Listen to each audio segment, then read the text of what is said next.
एस10 के खास मुलाकात कार्यक्रम में आप सभी दर्शकों का स्वागत है। आज इसी कड़ी में हमारे साथ लुहावत से पधारे साहित्यकार कवि रोहित दादी जी हैं। रोहित दादी जी से इनके जीवन परिचय के बारे में हम जानेंगे। साथ ही इन्होंने कब से काव्य पाठ इनका प्रारंभ किया, इसके बारे में भी इनसे हम जानेंगे। आइए बात करते हैं रोहित दादी जी से।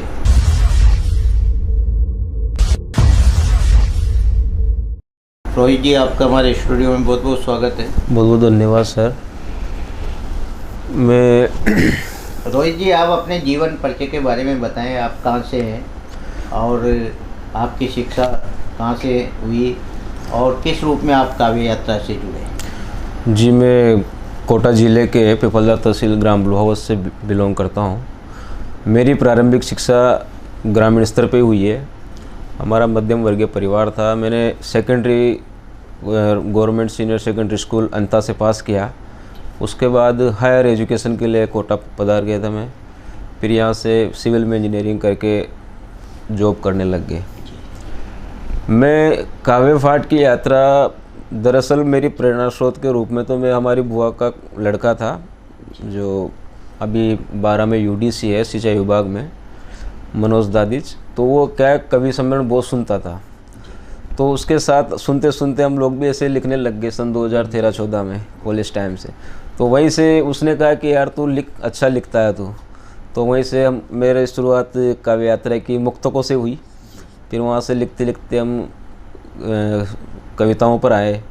फिर वहाँ से धार्मिक कविताएं भी लिखी। वीरस की पहले शुरुआत में वीरस की कविताएं लिखी थी मैंने, मुक्तक लिखे थे उनके।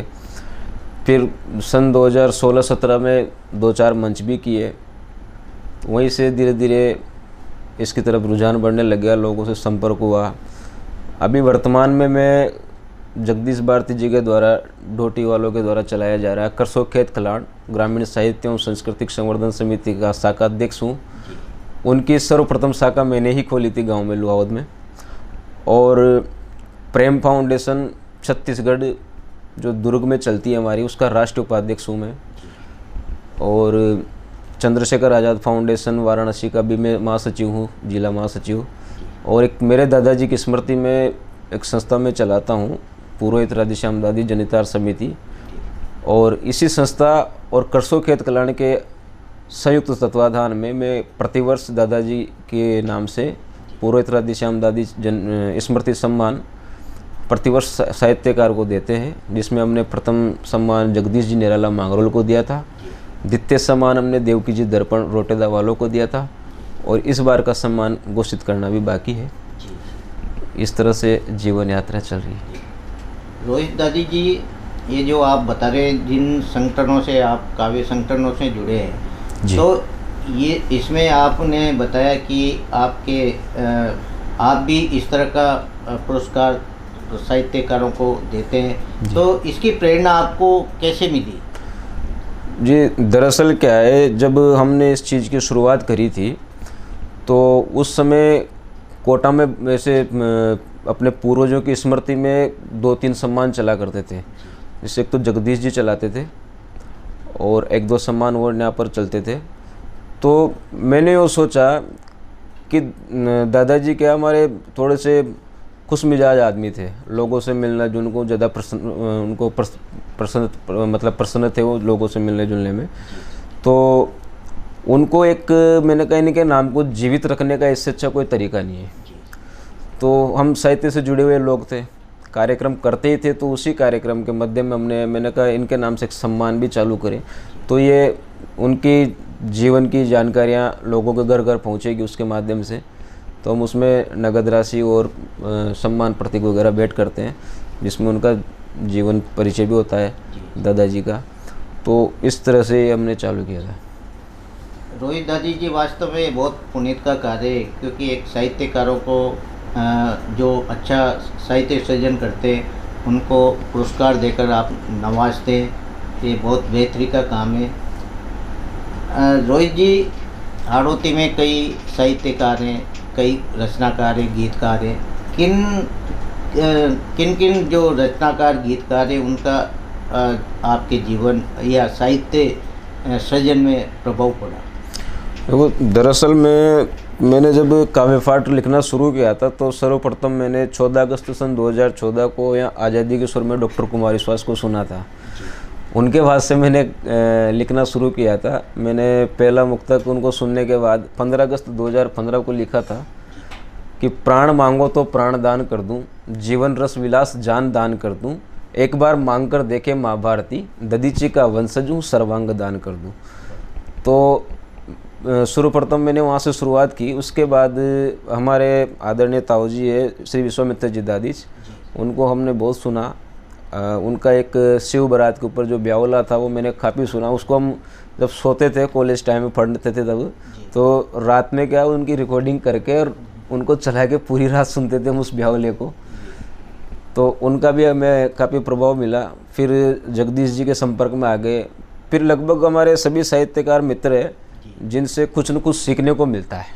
और देखो, आज भी मंचों पर जब हम जाते हैं तो मतलब इस तरह से नहीं है कि यार हम परिपूर्ण हैं। जितने भी साहित्यकार मित्र होते हैं उनसे कुछ न कुछ शिक्षा मिलती है अपन को, तो वही हम चीज़ ग्रहण करने जाते हैं। मतलब मंच पे ऐसा नहीं है कि साहब अपन गए, अपन बहुत जानकार आदमी है। सब मतलब जितने भी मंचीय कवि है या साहित्यकार है जो आज किताबें लिख रहे हैं, उनकी हम पुस्तकें पढ़ते हैं। मतलब एक लालसा होती है कि कुछ न कुछ सीखने को मिलेगा वहाँ पर उनसे। दादी साहब, कोई रचना आपकी वो आप सुनाएं? बिल्कुल, मैंने मुक्तकों से शुरुआत करी थी, तो मैं कुछ मुक्तक आपके बीच रखता हूँ साहब। कि चांद की कामना करने वाले आजकल पानी की कटोरियाँ ढूंढ रहे हैं, बेटियों को बोझ समझने वाले बेटों के लिए छोरियाँ ढूंढ रहे हैं, कर बेटे हैं जो गलतियाँ जाने अनजाने में यारों, आज वही रक्षाबंधन पर बहिनें और रेशम की डोरियाँ ढूंढ रहे हैं। ऐसे मैंने एक लिखा था साहब कि जो आपने देखा होगा जीवन, दैनिक जीवन में जो अच्छे इंसान होते हैं वो उनकी लाइफ बहुत कम होती है। तो एक वाक़या हमारे साथ भी घटा था। एक हमारा अच्छा मित्र था, वो बहुत कम उम्र में चला गया था। तो मैंने उसी के ऊपर ही लिखा था कि रीति रिवाजों में सब अपने ही चले जाते हैं, अब रिवाजों में सब अपने ही जले जाते हैं, और लंबे जीते हैं वो लोग यहाँ जो गलत होते हैं, भले इंसान तो खुदा के घर जल्दी चले जाते हैं। एक अभी मतलब देश की एक बहुत बड़ी समस्या है दुष्कर्म करने की, बलात्कार की। तो उस घटना पर भी मैंने एक मुक्तक लिखा था जब दिल्ली कांड हुआ था कि बेशक तुम बेटी को सबलता का पाठ पढ़ाओ, बेशक तुम बेटी को कल्पना सावित्री जैसा बनाओ, बस जीवन में यारो तुम इतना कर देना, थोड़े बहुत संस्कार बेटों में भी भर देना। और इसी पर एक और मुक्तक है कि खुदा किसी को ऐसा अरमान ना दे, बेटों पर बेमतलब का गुमान ना दे, आज जो नोच नोच कर खा रहे हैं बेटियों को, खुदा किसी को ऐसा हैवान ना दे। और मेरी धार्मिक पर भी रचनाएं मैंने लिखी है। जैसे मैंने विभीषण पे रचनाएं लिखी है, भरत पे लिखी है, कैकेयी मंथरा। तो एक मुक्तक आपके बीच भरत पे लिखता हूँ, सुनाता हूँ कि भरत के नाम से बड़ा तो उसका त्याग था, मिला उसे उतना ही जितना उसका भाग था, राम के संग वन में लखन भले ही रहे हो, किंतु राम के हृदय में तो भरत अपने आप था। ऐसे एक मुक्तक है साहब कि हमें राजनीति से क्या क्या चाहिए। आज देश पे बहुत समस्या है देश में, तो मैंने लिखा है कि हमारी धरा पर चमन होना चाहिए, हमारी धरा पर चमन होना चाहिए, सभी सरहदों पर अमन होना चाहिए, हमें कुछ नहीं चाहिए सियासतों से, बस गरीब का ढका हुआ बदन होना चाहिए। ऐसे एक मुक्तक है साहब। आजकल एक समस्या बहुत देखने को मिलती है एकल परिवार की। पहले जॉइंट फैमिली हुआ करती थी, पहले संयुक्त परिवार हुआ करता था तो अच्छा माहौल बना रहता था, लेकिन आजकल एकल परिवार हो गए, बहुत छोटी छोटी बातों में विवाद होता है। तो उसमें मैंने एक मुक्तक लिखने का प्रयास किया है। मतलब बड़ा भाई छोटे भाई से कह रहा है कि तुमने भी मेरे चरण छुए, मैंने भी अपनों से बड़ों के, साके विरोधी कैसे हो सकती है अपनी ही जड़ों के, बहुत समझाता हूँ तुमको लेकिन तुम समझते कहाँ, पता है मुझे कि कभी पानी नहीं ठहरता चिकने घड़ों के, पता है मुझे कभी पानी नहीं ठहरता चिकने घड़ों के। जब किसी बच्ची के साथ कोई घटना घटती है तो उस पिता पर क्या बीतती होगी साहब। तो मैंने एक मुक्तक लिखने का प्रयास किया उस पर भी कि उन दरिंदों से कोई कब तक लड़े जिन्होंने बेटियों को नोच डाला। जब जब भी भटकने लगी थी बेटियां उस पिता ने ही हर बार संभाला। तुमने तो लड़की को खिलौना समझ लिया मन बहलाने का, एक पिता कैसे भूलेगा उस बेटी को जिसने बचपन से उसको पाला। पिता पर क्या बीतती है। और एक मैंने मुक्तक लिखा था, हमारी एक संस्था है यहाँ पे रक्तवीर युवा टीम, तो उससे भी मैं जुड़ा हुआ हूँ। तो हम रक्तदान के लिए प्रेरित करते हैं, उसमें अग्रवाल ब्लड बैंक के माध्यम से चलती है वो रक्तदान युवा टीम। उसमें हमारे एक मित्र है नरेश जी दादी पंडित जी डूंगरजा वाले, तो वो उसके लिए मैंने एक मुक्तक लिखा था रक्तदान के लिए कि अब ज़रूरी है अपनी क्षमताओं का भान करें, ज़रूरतमंदों को ज़रूरत के हिसाब से दान करें। इंसान हैं हम सब तो इंसानियत का काम करें, किसी की जान बचाने हेतु आओ सब मिलकर रक्तदान करें। एक मैं जैसे वर्तमान में घर घर आपको कुत्ते मिल जाएंगे पलते हुए। पहले गाँव में क्या गायें पालते थे लोग, अब आजकल कुत्ते पालने लगे। तो उस पर भी मैंने एक मुक्तक लिखा था, मैं ये अंतिम मुक्तक सुना के एक कविता सुना था कि देखो अपने ही अपनों से जलने लगे हैं, स्वार्थवश अपने ही अपनों को छलने लगे हैं। अब संस्कार सिखाते बुजुर्ग बच्चे कहाँ हैं, क्योंकि घरों में गायें नहीं कुत्ते पलने लगे हैं।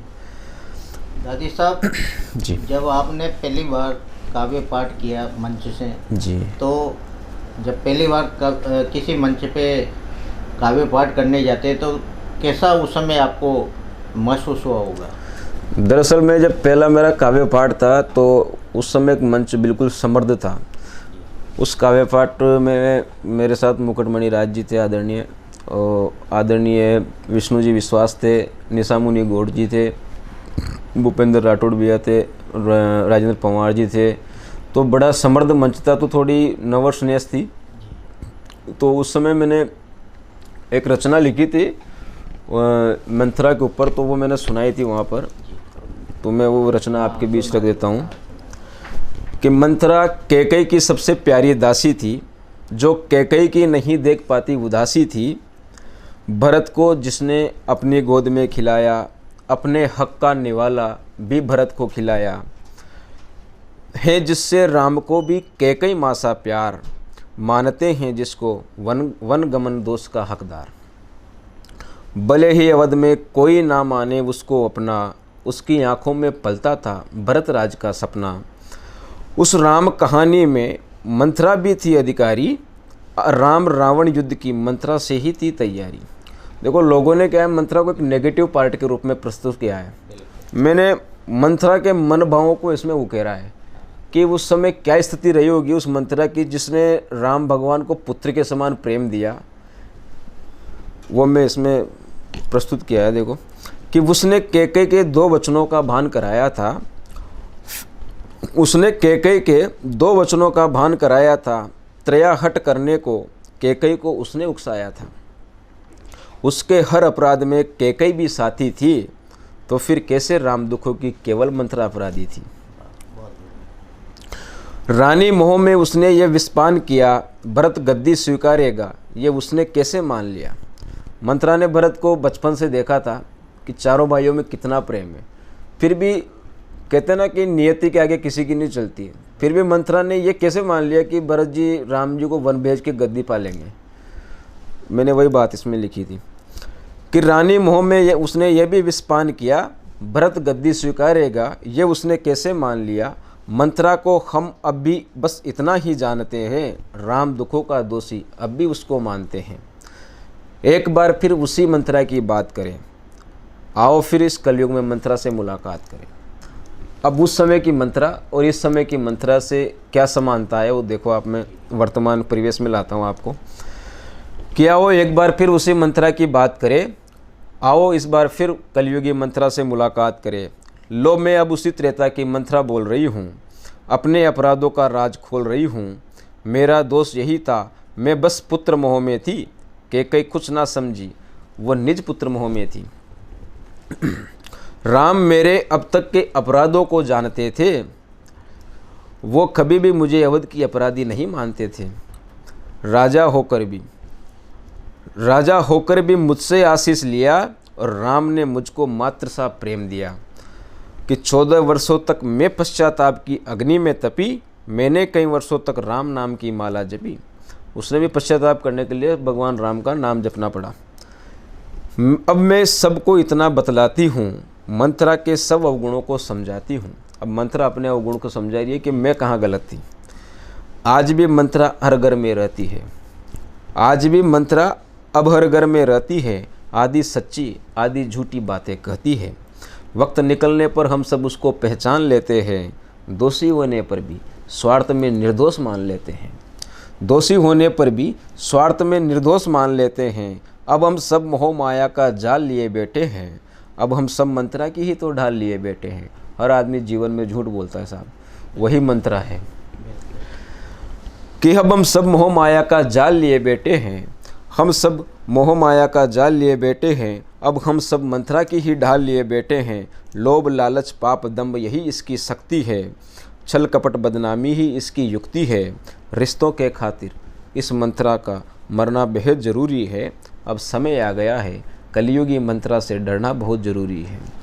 ये मैंने मंत्रा पे लिखी थी साहब। दादी साहब, आपने कई मुक्तक लिखे, कविताएं लिखी, तो इसकी कोई पांडुलिपि आपने तैयार की जो साहित्य प्रकाशन के रूप में सामने आ रही हो? जी नहीं सर, अभी तो क्योंकि इतना लेखन हुआ नहीं कि एक पुस्तक पूरी हो सके अपनी कंप्लीट। तो अभी ये क्या है, अभी चल रहा है इसका। जैसे ही लेखन हो जाता है तो बिल्कुल किताब अपनी बहुत जल्द सामने आ जाएगी। जी। आप क्या मानते हैं, ये आपका साहित्य सृजन अनुरोध जारी रहेगा? बिल्कुल सर, जब तक सांस है तब तक आस है। मतलब जो भी छोटी मोटी घटनाएं, साहित्यकार का कर्तव्य होता है सत्ता के विरोध में चलना। जहाँ गलत हो रहा है आप उसको गलत कहिए। मतलब किसी के पदचारण करने से साहित्य मर जाता है, ऐसा हमने पढ़ा है। रामधारी सिंह दिनकर ने लिखा है कहीं, ऐसा सुनने को मिलता है कि जब नेहरू जी के सामने रामधारी सिंह दिनकर ने नेहरू जी को गलत ठहराया तो नेहरू जी ने वाह वाह की थी। तो अगर सामने वाला गलत है, भले कितने बड़े पद पर हो, साहित्यकार का धर्म यही बनता है कि उसको आप गलत बताइए। आप किसी का पक्ष विपक्ष नहीं होते हो, हमेशा विपक्ष बन के रहना पड़ता है साहित्यकार को, चाहे पक्ष में कोई भी बैठा हो। दादी साहब, जाते जाते एक कविता और आप हमारे तरफ। बिल्कुल सर, मैं एक भरत जी पर मैंने लिखने का प्रयास किया था, रामायण के पात्र भरत जी। तो मैं एक छोटी सी रचना उन पे कि वह भरत रघुनंदन की आंखों का तारा था, वह कैकेयी नंदन राम को भी बहुत प्यारा था। कैकेयी नंदन त्याग की था खुद एक परिभाषा, करे राम की सेवा यही थी उसकी हर अभिलाषा। राम मोह में उसने क्या नहीं त्यागा था, राम सेवा न कर पाया कितना अभागा था। राम के कहने पर ही मंथरा को फिर से माँ सा प्यार दिया और राम के लिए ही कैकेयी को फिर माँ स्वीकार किया। कैकेयी को उन्होंने माँ का पद छीन लिया था। जब उनको पता चला था कि माता कैकेयी को जैसे राम वनवास गए हैं तो उन्होंने माँ होने का गौरव उनसे छीन लिया था। फिर राम जी के कहने पर उन्होंने माँ स्वीकार किया। तब मैंने लिखा है कि राम के कहने पर ही मंत्रा को माँ सा प्यार दिया और राम के लिए ही कैकेयी को फिर माँ स्वीकार किया। और भरत जी अक्सर ये सोचा करते होंगे, अपनी ही किस्मत को यूँ नोचा करते होंगे, कैकेयी नंदन होकर ये कैसा पाप किया, वन गमन हेतु ये कैसा अभिशाप लिया। वह राम भक्त बस राम का ही नाम जपता रहा, 14 वर्षों तक पश्चाताप की ज्वालाओं में स्वयं तपता रहा। बेशक उसने भरत अवध के सिंहासन पर ना विराजा, किंतु बिन सिंहासन के भी भरत थे सबके मन के राजा। बिन सिंहासन भी भरत थे सबके मन के राजा। ये थे लुआवत से पधारे साहित्यकार रोहित दादी जी। रोहित दादी जी कवि काव्य संकलन चलाते हैं और साथ ही इन्होंने जो इनकी काव्य यात्रा आरंभ की, ये इनका लेखन अनुरत जारी रहेगा ऐसा इनका कहना है। और एक काव्य लेखन इनका पांडुलिपि के रूप में तैयार कर रहे हैं और जल्द इनका प्रकाशन, साहित्य प्रकाशन सामने आएगा ऐसा इनका कहना है। आज ये हमारे स्टूडियो में पधारे, आपका बहुत बहुत धन्यवाद। बहुत बहुत थैंक यू सर।